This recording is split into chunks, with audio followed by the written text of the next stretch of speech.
Hi, this is Michael Clifton. I wanted to talk to you today about relationship selling and really the myth behind all of that. And it really is a myth. Let me give you an example.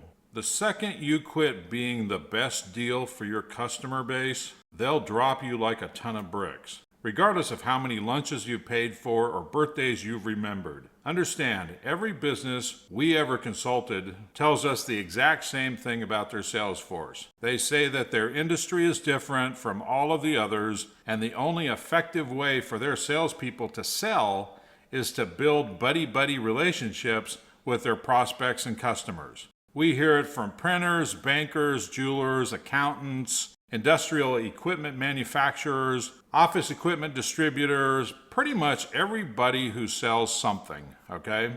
The argument actually goes something like this. You see, in our industry, people put a lot of thought into this type of decision. They just don't go out and buy from whoever has the prettiest advertisement. As a matter of fact, we still have many of the same customers from when my grandfather owned the business. Now, their grandsons buy from us. You can't just change these things overnight, okay? That's what they say. But the reality of it is, relationship selling is a myth, like I said.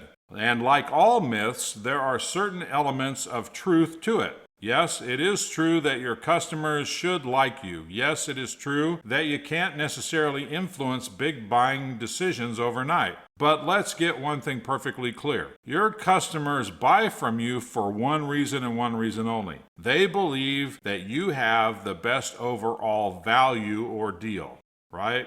Now, their definition of what the best deal is may be different from the next person, but generally it has a lot to do with a combination of things like convenience, quality, consistency, service, and price, right? Usually about 80% of a given defined target market will have the same needs, the same problems they want solved, right? And the same attitudes about buying.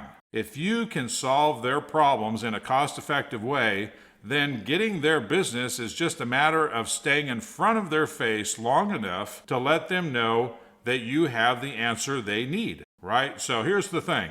Don't manage individual fruit, manage the entire orchard, okay?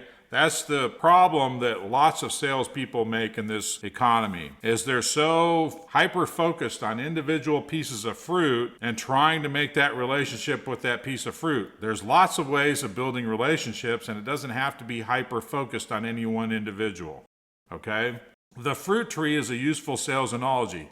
Like a fruit tree, sales prospects must be cultivated in a certain way if they're going to actually bear fruit. The problem is that most salespeople spend 80% of their time managing leads or managing the individual pieces of fruit and trying to build relationships with that fruit. If the prospect doesn't happen to be ripe at the exact moment the sales rep makes the call, the prospect is totally forgotten about. And what happens with that piece of fruit? It goes rotten, right? At best, they get the annoying monthly phone call from the salesperson that invariably says, "Hey, you ready to move on buying those widgets yet?"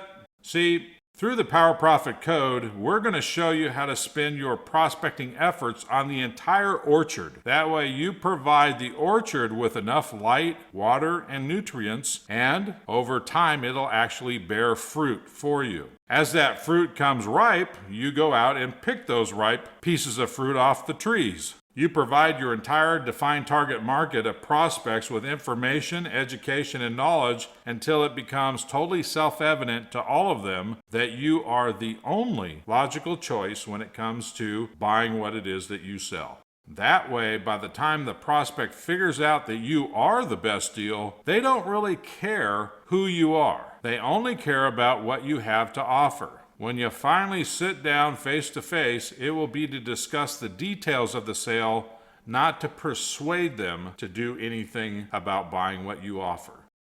Until next time, this is Michael Clifton, wishing you all a great day. Thanks for listening.